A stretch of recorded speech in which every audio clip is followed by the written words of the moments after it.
प्रिय भगवत प्रेमी भक्तजनों, मैं डॉक्टर शांत स्वरूप पांडे महाराज दयाशंकर आज आपके समक्ष हमारे प्रभु श्री कृष्ण जी की आह्लादनी शक्ति अर्थात आत्मा रूपी पराशक्ति स्वामिनी श्री राधे जी के जन्म के बारे में भक्तों कि राधा जी ने जन्म लिया या प्रकट हुई। कुछ भक्तों ने यही जिज्ञासा प्रकट की। और दूसरा, यह किसकी पुत्री थी और भक्तों यह कहां प्रकट हुई और कब प्रकट हुई। इसके पूर्व जब हमने राधा जी के जन्म के बारे में आपको एक पद सुनाया था, उस समय वह रावलगांव और बरसाना में जो जनश्रुतियां हैं उनके अनुसार आपके समक्ष मैंने निवेदन किया था। लेकिन भक्तों, ग्रंथों का अध्ययन करने के बाद जो हमें तथ्य ज्ञात हुए उसमें श्रीमद् भागवत पुराण तो है ही है, लेकिन उसके अतिरिक्त श्री गर्ग संहिता जो उस समय हमारे गोप परिवारों के कुलगुरु हुआ करते थे और शांडिल्य मुनि के मतानुसार जिन्होंने गर्ग संहिता को गा करके सुनाया, तो वो और भक्तों गीता प्रेस गोरखपुर की छपी हुई जो नई भक्तमाल अब आई है, तमामों शोधों के बाद संकलित रूप में संपूर्ण भक्तमाल गीता प्रेस गोरखपुर में भी निकाली है, जो पहले थी उसके अतिरिक्त। तो उसके अनुसार भक्तों हमारी राधा जी का प्रसव होना बताया गया है। तो प्रकट होने की बात जो वहां जनश्रुतियों के रूप में थी उसका खंडन हो रहा है हमारी गर्ग संहिता और भक्तमाल गीता प्रेस गोरखपुर की अनुसार। हालांकि यहां भी दो तरह की बातें कही गई हैं। उसे प्रसव होना भी बताया गया, लेकिन प्रसव होने के समय किसी ने देखा नहीं, इतनी कांति थी, इतना प्रकाश पुंज राधा जी के जन्म लेते ही वृषभान मंदिर में फैल गया कि सबकी आंखें कुछ देर के लिए चकाचौंध हो गई। हालांकि तमामों वृद्ध गोपिकाएं हमारी राधा जी की मां कीर्तिदा जी को घेरे हुई थी, लेकिन सभी उस देश पुंज में जब प्रसव का समय बिल्कुल करीब आ गया तो एक प्रसव के समय उसके पूर्व एक अजीब सा वायु का वेग गर्भ से स्रवित हुआ और उसी के साथ एक प्रकाश और ज्योति पूरे कक्ष में फैल गई, जिससे सभी लोग चकाचौंध हो गए। तो किसी ने यह नहीं देखा कि जन्म हुआ, यह जरूर देखा कि बालिका, एक बहुत सुंदर आभावान कांतिवान बालिका जमीन पर लेटी हुई, हाथ पैर इधर से उधर कर मग्न मुद्रा में सबको प्राप्त हुई। तो भक्तों यह गर्ग संहिता में यही बताया गया और यही चीज भक्तमाल में बताई गई। परंतु एक ग्रंथ के अनुसार भक्तों हमारे कीर्तिदा मां और वृषभान जी ये दोनों प्रतिदिन यमुना जी में स्नान करने के लिए जाया करते थे। संयोग से यहां दो श्रुतियां, मान्यताएं, जनश्रुतियां वहां पर प्रचलित हैं। एक में तो यह बतलाया गया कि स्नान करने के बाद वृषभान जी तो निकल आए थे, उसके बाद राधा जी स्नान करने लगी। उसी समय एक कमल पुष्प बढ़ता हुआ नदी के किनारे, जहां वो तट के किनारे ही बिल्कुल स्नान कर रही थी, आया और कीर्तिदा जी के आंचल से लग करके रुक गया और जैसे ही नजर किसी चीज के लगने की हुई, कीर्तिजा जी ने देखा कि सुंदर कमल पुष्प पर विराजित एक सुंदर सुशील आभावान तेजोमयी कन्या उनके आंचल में थी। तुरंत उन्होंने गोदी में ले लिया और तुरंत अपने महलों में आकर के उत्सव शुरू हो गए। एक दूसरी मान्यता जनश्रुति की जो थी वो ये थी कि वृषभान जी कुछ उस दिन जल्दी स्नान के लिए, यमुना स्नान के लिए जा रहे थे, तो यमुना जी से ही सटा हुआ एक सरोवर था। तो जब वो सरोवर के किनारे से गुजरे तो देखा एक कमल पुष्प पर बैठी हुई सुंदर सी कन्या तट के किनारे आ गई है, सरोवर के किनारे पर आ गई है। तुरंत उसकी आभा से आकर्षित होकर के वृषभान जी जब किनारे गए तो तुरंत उस बालिका को अपनी गोद में उठा करके और प्रभु का लाख लाख धन्यवाद करते हुए कि आज प्रभु ने हमारी चिर अभिलाषा की पूर्ति कर दी है, और बालिका को ला करके महलों में यहाँ अपने वृषभान मंदिर में आए, जो उनका रावल गांव में निवास स्थान था। तो भक्तों, इस प्रकार ये दो जनश्रुतियाँ हुई। गर्ग संहिता और भक्तमाल प्रसव होना बता रहे हैं। हालांकि उस प्रसव के समय एक वायु का तेज पुंज जैसे निकला और उस समय सभी प्रसूति गृह में मौजूद वृद्ध गोपिकाओं की, स्वयं हमारी कीर्तिदा जी की आंखें जो हैं वो निमीलित हो गई, चकाचौंध हो गई, और ये देख नहीं पाई थोड़ी देर के लिए कि वो वायु का झोंका था, ये प्रकट हुई या उत्पन्न हुई, लेकिन हुई गर्भ से ही। गर्भ से वायु का झोंका जो निकला और जैसे ही आंखें खोला वैसे ही हमारी ये सुंदर सी पुत्री के रूप में आभा बिखेरती हुई हमारी राधा जी वो हो गई। भक्तों, कहा यह जाता है कि जिस समय हमारी राधा जी का जन्म हुआ उस समय श्रृंगी ऋषि जी, गर्ग जी, नारद जी और करभाजन जी आदि ऋषि उस समय पहले से ही आह्लादित थे कि अब हमारे प्रभु कृष्ण की आह्लादनी शक्ति, परम पराशक्ति अर्थात श्री कृष्ण जी के ही ये दो स्वरूप हैं। एक स्वरूप में वो स्वयं कृष्ण है और उनकी पराशक्ति के रूप में उनका दूसरा स्वरूप राधा है। तो वो भी विचलित कर रहे थे। तो जब उन्होंने सुना कि वृषभान के यहाँ कोई सुशील कन्या हुई है तो वो तत्काल मुनि लोग वृषभान जी के दरवाजे पर पहुंचे और पहुंचकर बड़ा स्वागत सत्कार हमारे वृषभान जी ने किया, और सबसे पहले मुनि के चरणों पर ला करके अपने पुत्र श्री दामा को गोद में डाल दिया चरणों पर और आशीर्वाद की कामना की। तो जब संतों ने, ऋषियों ने पूरा आशीर्वाद दिया तो तुरंत उसको उतारकर वृषभान जी ने उसी के समय ये भी बताया कि ऋषिगण, इसी समय थोड़ी देर ही पहले हमारे यहाँ एक पुत्री की भी प्राप्ति हुई है, और इतनी आभा और तेज बिखेरती हुई हमारी वो पुत्री है कि महाराज उसका भी नामकरण इसी समय कर दिया जाए। तो लाए तो ऋषियों ने उनका नाम उसी समय राधा जी का राधा या राधिका रख दिया।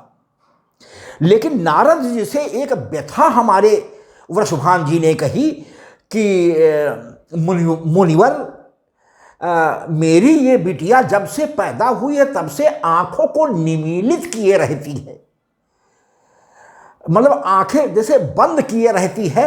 तो हम लोगों को भर नयनों से देखने की अभिलाषा है, लेकिन मैं कारण नहीं समझ पाता हूं भगवान कि ऐसा ये हमारी बिटिया क्यों की हुई है। तो नारद जी अंदर गए, अंतःपुर में उन्होंने प्रवेश किया और ये कहा कि थोड़ी देर के लिए वृषभान जी आप थोड़ा सा बाहर हो जाएं और मैं देखता हूं कि क्या कारण है। तो तुरंत ही जमीन में पलने पर लेटी हुई श्री राधा जी को अपने अंक में उठाकर अपनी चिर अभिलाषा पूरी की, क्योंकि उसके पहले यह हमारे नारद जी अभिलाषा लिए हुए थे कि हमारी राज राजेश्वरी अब आ गई हैं। तो वो दर्शन की अभिलाषा तो उनके मन में पहले ही थी, और जब गोद में आ गई तो उनकी खुशी का ठिकाना नहीं रहा, और तत्काल वो राधा जी की स्तुति करनी शुरू उन्होंने कर दिया कि हे राधिके, हे राजेश्वरी, हे गोलोक निवासिनी, कृपया आंख खोलकर हमें अपने उस स्वरूप के दर्शन करा दें, जो स्वरूप आप नित्य किशोरी के रूप में गोलोक धाम में हमारे गोलोक बिहारी के साथ रहती हैं। नारद की प्रार्थना पर हमारी किशोरी जी ने तुरंत हमारी राधा जी ने तुरंत अपना शिशु रूप त्याग कर किशोरी रूप में दर्शन दे करके तत्काल पुनः शिशु रूप में हमारी किशोरी जी आ गई, और वह दर्शन पा करके हमारे नारद जी कृतकृत्य हो गए। भक्तों, तो यह कुछ जो मुख्य चीज़ें मुझे ग्रंथों के अनुसार मिली, मैंने आपको बतलाना अब तभी मुनासिब समझा जब मुझे कुछ ग्रंथों से प्रमाण मिल जाए, जनश्रुतियों के आधार पर नहीं। भक्तों, कुछ पूर्व जन्म का भी इतिहास बता देना जरूरी है कि हमारे वृषभान जी पूर्व जन्म में राजा नृग के पुत्र सुचेंद्र जी थे, और ये श्री हरि के अंश थे। भक्तों, और हमारी कीर्तिदा पूर्व जन्म में पितरों की मानसी कन्याओं के रूप में राजा भलंदन, जो कन्नौज के रहने वाले थे और परम हरिभक्त थे, उस समय यज्ञ का आह्वान कर रहे थे। तो जब यज्ञ समाप्त हुआ तो यज्ञ कुंड में यज्ञ भगवान प्रकट होकर के कलावती जी को उन्होंने पुत्री के रूप में दिया था। दो मत हैं। एक ग्रंथ के अनुसार ये राजा कन्नौज के राजा भलंदन की अग्निकुंड से प्राप्त पुत्री हैं, और दूसरे गर्ग संहिता के अनुसार यह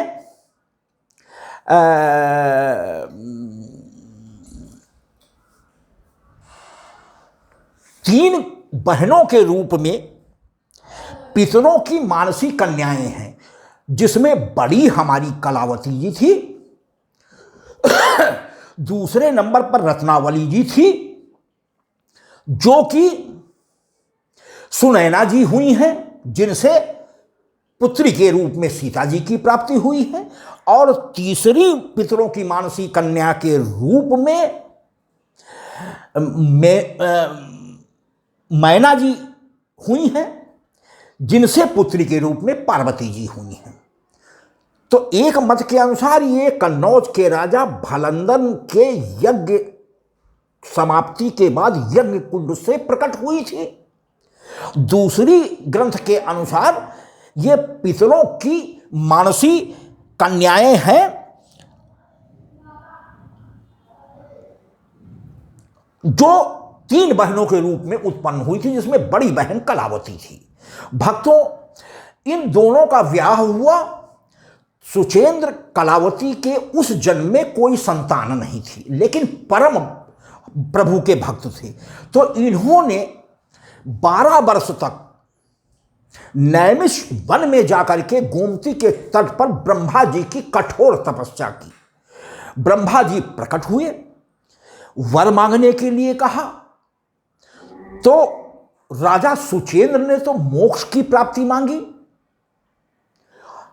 लेकिन जब पत्नी से मांगने का नंबर आया तो हमारी कलावती जी ने ब्रह्मा जी से प्रश्न किया कि भगवान मोक्ष देने के पूर्व मुझसे भी तो मेरी भी इच्छा तो जान ली गई होती, और मुझे भगवान एक परम गुणवान पुत्री जो हमारे कृष्ण भगवान को प्रिय हो। मेरे मन में ये इस समय अभिलाषा उठ रही है कि उन पुत्री का जन्म मुझसे आप हो, जिससे हम भी भगवान के कृष्ण भगवान को अपनी आंखों से देख सकें। ब्रह्मा जी ने वरदान दिया कि इसी जगह बैठो, पकड़ो, गिरने वाला है मोबाइल, बैठो, पीछे खड़े हो। तो उसी समय भक्तों हमारे ब्रह्मा जी यह वरदान देकर के अंतर्ध्यान हो गए। तो वही हमारे राजा सुचेंद्र आज रावल गांव में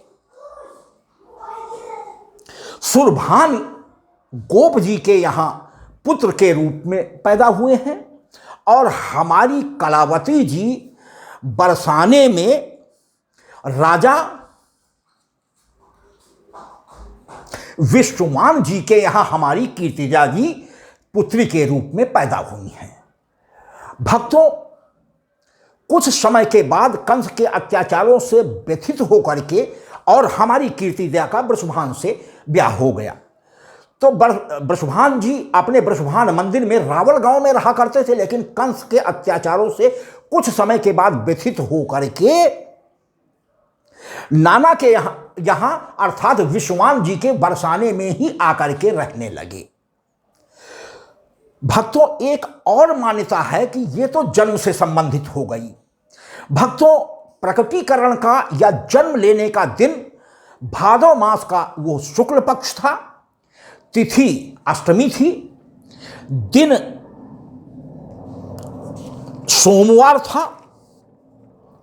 भक्तों, अनुराधा उस समय नक्षत्र था, प्रीत योग था, और जो चारों मुनि आए थे उन्होंने धनुष इनकी लग्न बताई, धनु इनकी लग्न बताई थी। तो भक्तों, ये हुआ कि कहां प्रकटी, अर्थात वृषभान मंदिर में प्रकटी जो रावल गांव में था। कब प्रकटी? भक्तों, भगवान हमारे भादव माह के कृष्ण पक्ष की अर्धरात्रि को हुए थे, जबकि हमारी राधा जी भादव मास के शुक्ल पक्ष की अष्टमी को मध्याह्न 12 बजे हुई थी। हमारे भगवान बुधवार को हुए थे, जबकि हमारी राधा जी चंद्रवार अर्थात सोमवार को हुई थी। दोनों के जन्म में इतना ही भक्तों अंतर है। और भक्तों, एक और हमारे गोपी रूप में भक्तों ब्रज में ऐसी भी जनश्रुति है कि एक बार देवर्ष नारद के अवतार माने जाने वाले ब्रजाचार्य श्री नारायण भट्ट जी बरसाना स्थित ब्रह्मेश्वर गिरि नामक पर्वत पर गोपी भाव में विचरण कर रहे थे। भक्तों, वहीं पर उनकी दृष्टि श्री राधा कृष्ण जी के विचरण करते हुए सुंदर स्वरूप पर पड़ गई।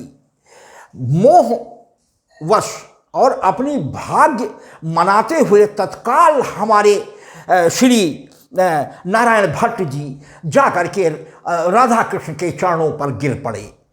उसी समय हमारी राधा जी ने श्री भट्ट जी से ये अनुरोध किया कि इसी ब्रह्मेश्वर पहाड़ी पर हमारा एक सुंदर सा विग्रह पड़ा हुआ है, आप जा करके विग्रह को ले करके उसकी आप सेवा करें। यह आदेश पाते ही बहुत प्रसन्न मुद्रा में हमारे श्री भट्ट जी उस पहाड़ी पर गए और संयोग से राधा जी की कृपा से उन्हें वो विग्रह उपलब्ध हो गया।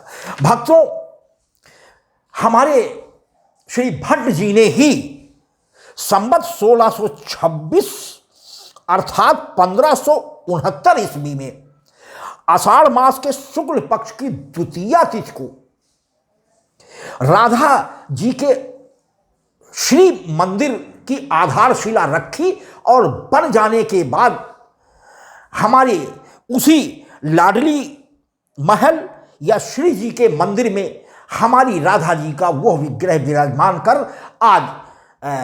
आज तक वही विग्रह पूजा जा रहा है। ये भक्तों बरसाना में श्री जी के मंदिर की बात है।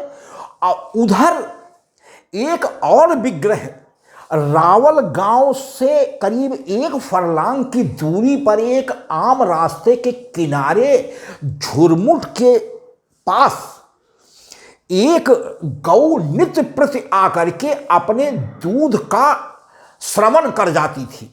नियम था उस गाय का। तो भक्तों, 2-4 लोगों ने जिन्होंने देखा, उन्होंने बहुत ज़्यादा इस पर गौर नहीं किया। जब उन्हीं लोगों ने कई बार उस रास्ते से गुजरते हुए उसी समय पर नित्य प्रति उस गाय को अपने थनों से दूध स्रवित करते देखा, तो ये गांव में चर्चा फैल गई, रावल गांव में, और सभी लोग जा करके उस स्थान को देखने लगे। और वहां की उन्होंने खुदाई किया तो वहां से भी हमारी राधा जी का एक सुंदर सा विग्रह मिला, जिसे वहीं वृषभान मंदिर में राधा जी के एक और छोटा उसी के अंदर मंदिर बना करके और उस विग्रह को रावल गांव में प्रतिष्ठापित कर दिया गया। भक्तों, तो दोनों जगह पर, हमारे रावल गांव में तो राधा जी की अष्टमी लगातार 3 दिनों तक मनाई जाती है, जबकि हमारे बरसाना में श्री लाडली जी के मंदिर में यह एक ही दिन राधाष्टमी मनाई जाती है। तो भक्तों, ये जो दोनों विग्रहों की प्राप्ति हुई, एक रावल गांव के पास हमारे राधा जी के विग्रह की प्राप्ति हुई और एक ब्रह्मेश्वर गिरी पर श्री भट्ट जी को जो राधा जी की मूर्ति की प्राप्ति हुई, उसको श्री जी या लाडली मंदिर में बरसाने ब्रह्मेश्वर गिरी पर स्थित लाडली महल में या श्री जी के मंदिर में विराजित कर दिया गया। और रावल गांव के पास मिली राधा जी के विग्रह को श्री वृषभान मंदिर में एक छोटा सा और राधा जी का मंदिर बना करके उसमें स्थापित किया। दोनों जगहों पर हमारे राधा जी के उसी ओजोवान विग्रह की आज भी पूजा विधिवत आती है और भक्त दोनों जगह पर जाकर के दर्शन लाभ करके भक्त कृतकृत्य होते हैं। तो भक्तों, यह जो ग्रंथों से मुझे जानकारी मिली, आज मैं पुष्ट रूप से आपके समक्ष प्रस्तुत करने में सक्षम हो पाया हूँ। इसीलिए 1 वर्ष मुझे करीब करीब अब होने को आ गया है। आज 17 तारीख है। 19 तारीख को मैंने पिछले वर्ष की 1 सितंबर में ये शुरू किया था। आज पूरा 1 वर्ष व्यतीत हो गया है। तो भक्तों, आज पुष्ट प्रमाण मिलने के बाद मैंने राधा जी जन्म ली हैं या प्रकटी हैं, किसकी पुत्री हैं, पिता और पुत्र पूर्व जन्म में क्या थे, किसके आशीर्वाद से यह ऐसा हुआ, कब प्रकटी और कहाँ प्रकटी, आपके इन सभी प्रश्नों का उत्तर भक्तों मेरी समझ से अब आपको अच्छी ढंग से आ गया होगा। भक्तों, यह हमारे राधा जी हमारे कृष्ण जी की पराशक्ति हैं, अर्थात कृष्ण जी बगैर जो भी कार्य करवाना होता है वो अपनी पराशक्ति के अधीन करते हैं। हमारे कृष्ण भगवान स्वयं कोई काम नहीं करते हैं। उन्हीं का ये दूसरा स्वरूप पराशक्ति के रूप में श्री राधा जी ही सारी कार्यकर्त्री हैं, ब्रज की स्वामिनी हैं, अधिष्ठात्री हैं। श्री कृष्ण के आगे ये जो दोनों कृष्ण रस और राधा रस हैं वो एकाकार हैं, यह अलग अलग नहीं है। किसी एक रस अर्थात किसी एक की प्राप्ति हो जाने पर दूसरा रस स्वयमेव आपको मिल जाता है। भले राधा जी की कृपा पहले हो जाए तो हमारे कृष्ण जी स्वयमेव आ जाएंगे, क्योंकि एक ही शरीर में आत्मा के रूप में हमारी राधा जी मौजूद है। तो जिसकी भी कृपा आपको सबसे पहले प्राप्त होती है, दूसरे की कृपा अपने आप स्वयमेव प्राप्त हो जाएगी। तो भक्तों, आइए इसी पर हम अपनी राधा जी को प्रणाम करते हुए एक ब्रज में कहा पद बहुत मशहूर है, राधा तू बड़भागिनी कौन तपस्या कीन, 3 लोक तारण तरण सब तेरे आधीन। तो ऐसी राधा स्वामिनी की वंदना के लिए भक्तों आज हम एक पद लेकर के, बहुत ही मधुर पद लेकर के आपके समक्ष उपस्थित हों। भक्तों, इस मधुर पद को मैंने श्री वृंदावन धाम के चित्र विचित्र जी महाराज जी के एक दिन प्रवचन में सुना था। भक्तों, इतना मधुर और करुणा भरा पद है कि मेरे हृदय पर इतनी गहरी छाप पड़ी कि महाराज जी द्वारा गाए गए उस पद के भावों को अपने भावों के अनुरूप नए तरीके से बना करके, भक्तों ये 3-4 वर्ष पूर्व की घटना आपसे बतला रहे हैं। तो ये हम राधा स्वामिनी जी का मधुर पद आपके सामने आज प्रस्तुत करने जा रहे हैं। भक्तों, एक छोटा सा संकीर्तन हो जाए, उसके बाद हम अपनी राधा स्वामिनी जी का ये मधुर पद आपके समक्ष प्रस्तुत करते हैं। दुखियों के दाता दयालु हो, भजो राधे गोविंदा। दुखियों के दाता दयालु हो, भजो राधे गोविंदा। राधे गोविंदा भजो राधे गोविंदा। दीनों के दीन दयालु हो, भजो राधे गोविंदा। दुखियों के दाता दयालु हो, भजो राधे गोविंदा। धन्यवाद भक्तों। अब आइए हम अपने राधा जी के इस मधुर पद को, करुण भरा पद वंदना करता हुआ, अपनी राधा जी को मनाता हुआ आपके समक्ष प्रस्तुत करते हैं। भक्तों, हमारी राधा जी ब्रज के कण कण में बसी हुई हैं। भक्तों, हम जब वहाँ ब्रजमंडल में की यात्रा पर गए थे तो भक्तों कुछ लोगों ने ये बताया कि यदि अपने भवनों के मुख्य द्वार पर श्री राधा कृष्ण जी का मूर्ति बना करके लगा दी जाती है तो आज भी नगर पालिका की तरफ से उस भवन पर कोई हाउस टैक्स नहीं लगाया जाता है। भक्तों, आज भी वहाँ नमस्कार या अनुग्रह करने के लिए वहाँ राधे राधे कहकर एक दूसरे को संबोधित करते हैं और प्रणाम करते हैं। तो भक्तों, आइए आज उन्हीं राधा स्वामिनी जी की ये मधुर वंदना आपके समक्ष निवेदित है। कैसे जीऊंगी मैं राधा रानी, तुम्हारे बिना कैसे जीऊंगी मैं राधे रानी। तुम्हारे बिना मेरा दिल ही न माने राधे। तुम्हारे बिना मेरा दिल ही न माने राधे। तुम्हारे बिना कैसे जीऊंगी मैं राधे रानी। तुम्हारे बिना। भक्तों, यह गोपियों की तरफ से की गई वंदना को भक्तों आप सबकी वंदना समझें, क्योंकि जीवात्मा ना स्त्रीलिंग होती है, ना पुल्लिंग होती है, ना नपुंसकलिंग होती है। जिस शरीर में जाती है वैसा ही शरीर धारण कर लेती है। और भक्तों, यह तीनों तरीके के भाव, स्त्रीलिंग भाव, पुल्लिंग भाव, नपुंसकलिंग भाव 24 घंटे के विचार में प्रत्येक व्यक्ति में बारी बारी से न सही तो कभी न कभी आया ही करते थे। लिहाजा ये स्त्री रूप में की गई वंदना को हमारा पुरुष वर्ग ये न समझे कि ये मेरी वंदना नहीं है।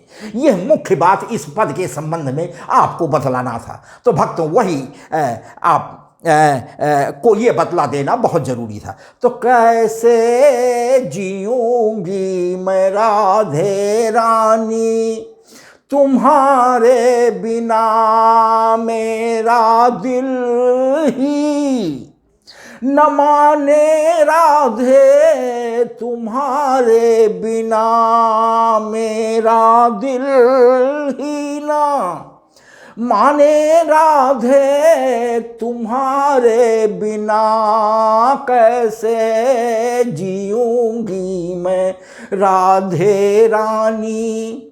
तुम्हारे बिना मेरे कान्हा की रखुवार तुम ही तो हो, मेरे कान्हा की रखुवार तुम ही तो हो। कृष्ण जीवन की आधार तुम ही तो हो, कृष्ण जीवन की आधार तुम ही तो हो।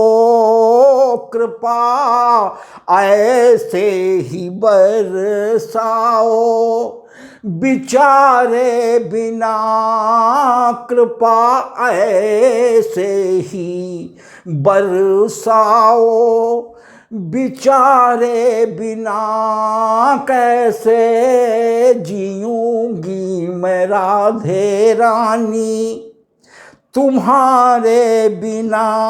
भक्तों, यदि श्री कृष्ण जी से नाम से श्री अर्थात श्री राधा जी को हटा दिया जाए तो कृष्ण रस निरस हो जाएगा। भक्तों, हमारे कृष्ण जी यदि शरीर है तो हमारी राधा जी आत्मा के रूप में उसमें विद्यमान है, इसलिए दोनों एकाकार हैं, दोनों अलग अलग कतई नहीं हैं। यह भक्तों समझने की जरूरत है। किसी एक को की हुई वंदना तत्काल दोनों को प्राप्त होती है। तो भक्तों, यह भी संदेह का निवारण हो जाना जरूरी था। तो आइए आगे। मैं गुनहगार पर तेरी संतान हूँ, मैं गुनहगार पर तेरी संतान हूँ, कैसे पाऊँ कृपा अब परेशान हूँ, कैसे पाऊँ कृपा अब परेशान हूँ। सब हटा दो कमी आजमाए बिना, सब हटा दो कमी आज माए बिना, कैसे जीऊंगी मैं राधे रानी तुम्हारे बिना। मेरा दिल ही न माने राधे, तुम्हारे बिना मेरा दिल ही न माने राधे, तुम्हारे बिना कैसे जीऊंगी मैं राधे रानी तुम्हारे बिना। मेरी त्रुटियों को राधे क्षमा कीजिए, मेरी त्रुटियों को राधे क्षमा कीजिए। अपने चरणों का सेवक बना लीजिए, अपने चरणों का सेवक बना लीजिए। शरण दो मेरी त्रुटियां निहारे बिना, शरण दो मेरी त्रुटियां निहारे बिना, कैसे जीऊंगी मैं राधे रानी तुम्हारे बिना। मेरा दिल ही न माने राधे तुम्हारे बिना मेरा दिल ही ना माने राधे तुम्हारे बिना कैसे जीऊंगी मैं राधे रानी तुम्हारे बिना सारे पतितों की पतवार तुम ही तो हो सारे पतितों की पतवार तुम ही तो हो दीन दुखियों की सरकार तुम ही तो हो दीन दुखियों की सरकार तुम ही तो हो अब मैं जाऊं कहाँ तेरे द्वारे बिना अब मैं जाऊं कहाँ तेरे द्वारे बिना कैसे जीऊंगी मैं राधे रानी तुम्हारे बिना मेरा दिल ही न माने राधे तुम्हारे बिना मेरा दिल ही न माने राधे तुम्हारे बिना कैसे जीऊंगी मैं राधे रानी तुम्हारे बिना तेरी दर के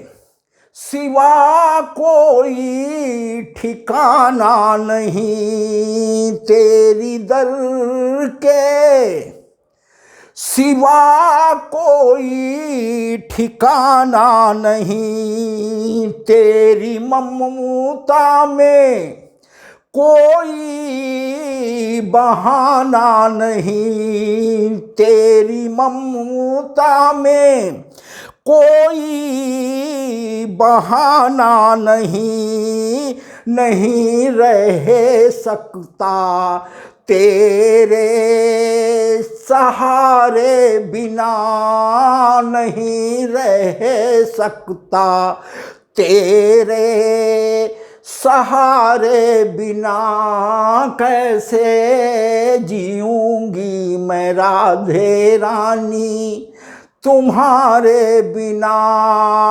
मेरा दिल ही न माने राधे तुम्हारे बिना मेरा दिल ही न माने राधे तुम्हारे बिना कैसे जीऊंगी मैं राधे रानी तुम्हारे बिना तेरे दर से कोई भी न खाली गया तेरे दर से कोई भी न खाली गया माता करुणा मई से वो सब पा गया माता करुणा मई से वो सब पा गया ऐसा संभव नहीं तेरी ममता बिना ऐसा संभव नहीं तेरी ममता बिना कैसे जीऊंगी मैं राधे रानी तुम्हारे बिना मोहे अपनी कृपा का ही वर दीजिए मोहे अपनी कृपा का ही वर दीजिए श्री चरणों में अपनी जगह दीजिए श्री चरणों में अपनी जगह दीजिए, चैन आता नहीं शरण पाए बिना, चैन आता नहीं शरण पाए बिना, कैसे जीऊंगी मैं राधे रानी, तुम्हारे बिना मेरा दिल ही न माने राधे, तुम्हारे बिना मेरा दिल ही न माने राधे, तुम्हारे बिना कैसे जीऊंगी मैं राधे रानी, तुम्हारे बिना। तेरे दर्शन की अभिलाषा मन में बसी, तेरे दर्शन की अभिलाषा मन में बसी, भोली भाली सुरतिया हृदय में बसी, भोली भाली सुरतिया हृदय में बसी, नेत्र प्यासे हैं नैनों में आए बिना, नेत्र प्यासे हैं नैनों में आए बिना, कैसे जीऊंगी मैं राधे रानी, तुम्हारे बिना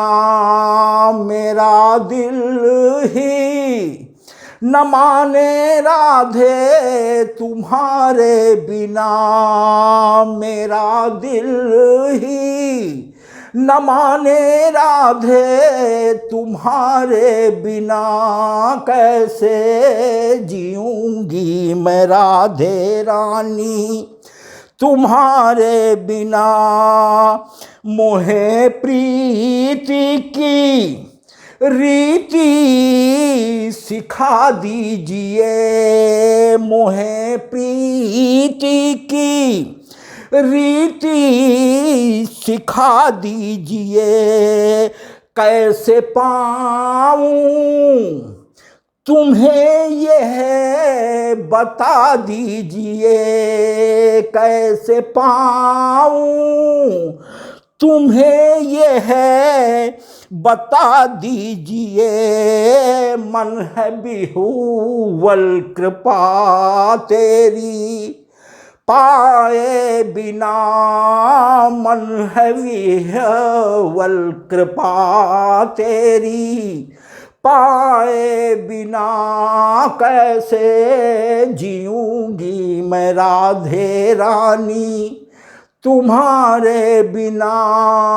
मेरा दिल ही न माने राधे, तुम्हारे बिना मेरा दिल ही न माने राधे, तुम्हारे बिना कैसे जीऊंगी मैं राधे रानी, तुम्हारे बिना।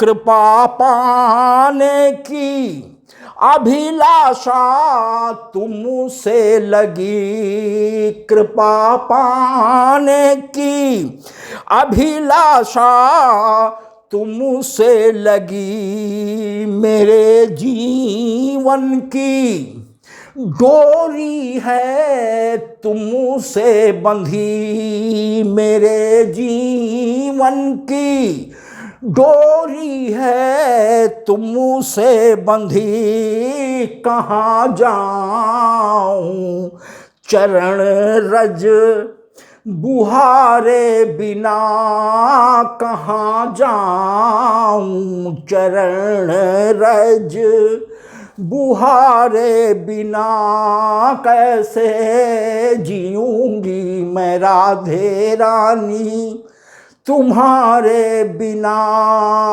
मेरा दिल ही न माने राधे तुम्हारे बिना मेरा दिल ही, न माने राधे तुम्हारे बिना कैसे जीऊंगी मैं राधे रानी तुम्हारे बिना। भक्तों, सबसे अंत में भक्त दया शंकर का निवेदन है अपनी राधा जी के चरणों की वंदना में।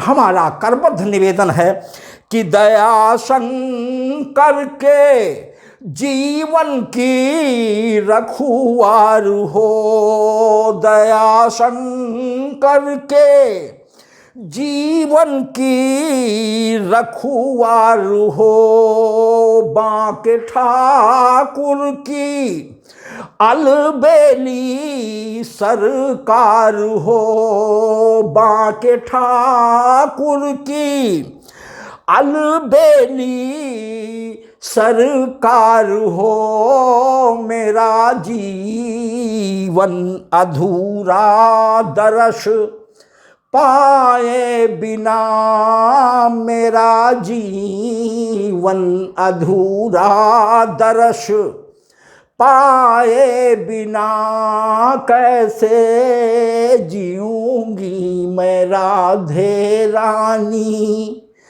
तुम्हारे बिना, मेरा दिल ही न माने राधे तुम्हारे बिना, मेरा दिल ही न माने राधे तुम्हारे बिना कैसे जीऊंगी मैं राधे रानी तुम्हारे बिना कैसे जीऊंगी मैं राधे रानी तुम्हारे बिना।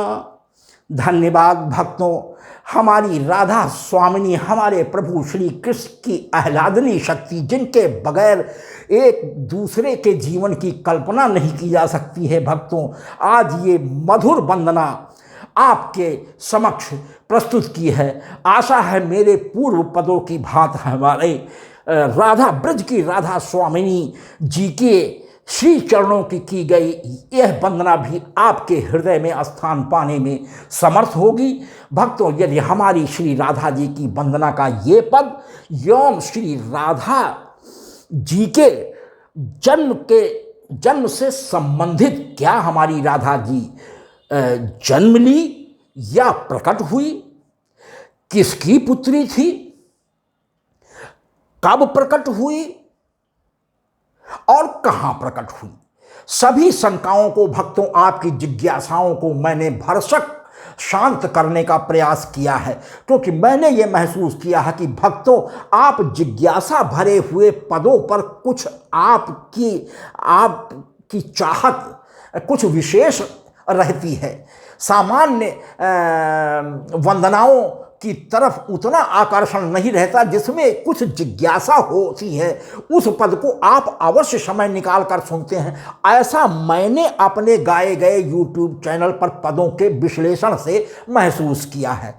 तो भक्तों, किसी भी जानकारी को प्रामाणिक रूप में प्रस्तुत करने के लिए गहन अध्ययन की जरूरत पड़ती है। इसीलिए भक्तों, मैं बहुत दिनों के कठिन परिश्रम के बाद आज जो कुछ भी ग्रंथों से निकाल कर ला पाया हूं, आपके समक्ष मैंने प्रस्तुत किया। भक्तों, यदि हमारा यह पद और राधा जी के संबंध में दी गई जानकारियां आपको अच्छी लगती हैं, तो कृपया मोबाइल के बाएं कोने पर ऊपर को अंगूठा दर्शाते हुए चिन्ह को दबाकर लाइक भी करें, जिसे आपके कमेंट्स में देखकर मेरा उत्साह कई गुना बढ़ जाता है। भक्तों, एक चिन्ह छोड़कर एक और तिरछा निशान शेयर का होता है। भक्तों, उस निशान को भी यदि आप दबा देते हैं तो उस निशान के दबा देने से मैं अपने इस पद के माध्यम से आपके इष्ट मित्र, परिचितों और संबंधियों में भी पहुंचने में समर्थ हो जाता हूं, भले उन लोगों ने हमारे इस चैनल को सब्सक्राइब ना कर रखा हो। और भक्तों, सबसे अंत में शब्दों में लिखा हुआ लाल रंग से सब्सक्राइब होता है, SUBSCRIB, उसको भी भक्तों आप दबा दें तो जिससे मेरा उत्साह देख करके कई गुना बढ़ जाता है कि इस घोर कलयुग में भी, भाग दौड़ भरी जिंदगी में भी हमारे प्रभु की लीलाओं का गुणगान सुनने वाले कितने भक्त आज भी हमारे प्रभु के पद के लिए समय निकाल लेते हैं। भक्तों, तो आपके सब्सक्राइब करने से हमारा मनोबल कई गुना बढ़ जाता है। इसलिए भक्तों, सब्सक्राइब करने में संकोच न करें। सब्सक्राइब करने से एक दूसरा लाभ भक्तों आपको भी होता है कि प्रति 7वें दिन यूट्यूब चैनल पर अपलोड होने वाला हमारा नया पद यूट्यूब चैनल की तरफ से भेजी गई एक स्पेशल नोटिफिकेशन के माध्यम से छोटी सी विसिल देता हुआ आपकी मोबाइल पर आपको सूचना दे देता है कि महाराज जी का कोई नया पद यूट्यूब चैनल पर अपलोड हो गया है। यदि आपके पास समय है तो आप तत्क्षण अपलोड होते ही हमारे पद को सुनकर प्रभु की कृपा प्राप्त कर सकते हैं। भक्तों, आपको द्वारा हमारे पदों को दिए गए स्नेह और आशीर्वाद का मैं हृदय से आभारी हूँ। आप सबकी कृपा का बहुत बहुत धन्यवाद।